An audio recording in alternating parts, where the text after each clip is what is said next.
Good evening, everybody. It is late on March the 8th, and I'm just going to go over a few things this evening.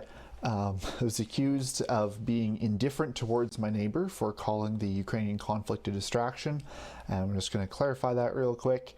I do believe that it is being used as a distraction. I'm not saying that it was created as a distraction or anything like that. I'm saying it's being used as one because our media works very closely with our government to control, manipulate what they want us to see, think, believe, and hear, whatnot. And so on the tail end of the largest peaceful movement that the world has ever seen, once that had come to fruition and is now passed, not that it's finished, but its opening phases there in Ottawa and at the border blockades and such were dealt with. They wanted to have a new crisis for us all to focus on, while the fallout and ramifications from that have slowly started to take place through the mandates dropping and that kind of thing, all the corruption coming to the forefront, whatnot. So they want to have everybody's attention over there because there's a few things going on in this continent, and specifically this country, they don't want us to be paying attention to. So things they do not want us to be paying attention to and are desperately trying to distract us from. In no particular order, the Pfizer documents that were released. I suggest you go over and have a gander at maybe the list of side effects and the known problems that have come from it, as well as its lack of effectiveness. It's all pretty nasty, and I suggest you have a look-see at that. Another thing that's coming out is, well, you take a look at all the mandates are lifting and we're not dropping like flies, and hospital rates are not going up. They're not any more overwhelmed than they have been for the past, 10 years while they were systematically disassembled and made less and less efficient, but that's beside the point. How about all the bills that are going through our House of Commons that have some potentially serious consequences? I'm going to read you a very short list, and it's about 20% of the list I actually have received. I think I'm going to put this list in the description of the video for your viewing pleasure and your researching opportunity. So Bill S-233, an act to develop a guaranteed livable basic income. Yes, guaranteed basic income in Canada. That's going through I believe it's going through the House right now, but you don't hear anything about that. And this is one of the first I have heard of it, actually, is this list here. So that's something to be distracted from. Sorry, continuing on. S-232, an act respecting the decriminalization of illegal controlled substances and drugs. Decriminalizing more drugs. That doesn't sound so good.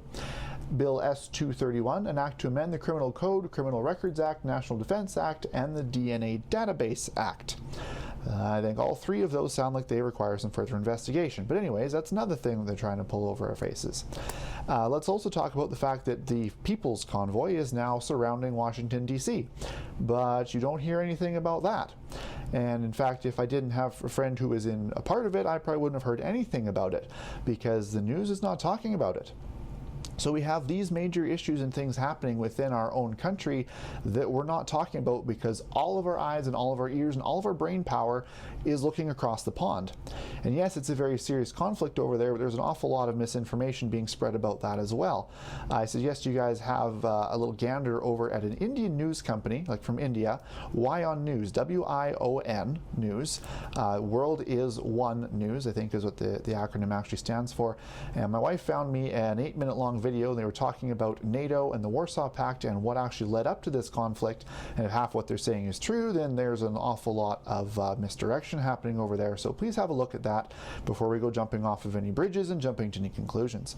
So that is why I'm saying that I think Ukraine conflict over there is being used as a distraction, because there's a lot of things over here they do not want us to be paying attention to, so they're using another conflict to have us pay attention to. I think that Ukraine specifically was just kind of hand-picked because it was new and recent and large and flashy, and people could have all kinds of sides to pick to it. But there are an awful lot of other conflicts going on in our world right now as well. If you jump on your favorite search engine, you will find that if you look up countries at war 2022, you'll find that there's an awfully long list of long-running conflicts with an awful lot of casualties that aren't getting any coverage. So there's tens of thousands of people dying every year in semi-preventable conflicts, but you don't hear about it. But only once we have a large movement come to pass in this country that they don't want us to be paying attention to, now suddenly things happening across the pond are really, really important, and they trump everything else that's happening across here. So yes, what's happening in Ukraine is very important. I've said that many times. I'm not trying to detract from that, but you need to make sure you divert enough attention to what's happening in your own country that you're not fooled by what's happening over there and miss what's happening on your own doorstep before it's too late. Thank you.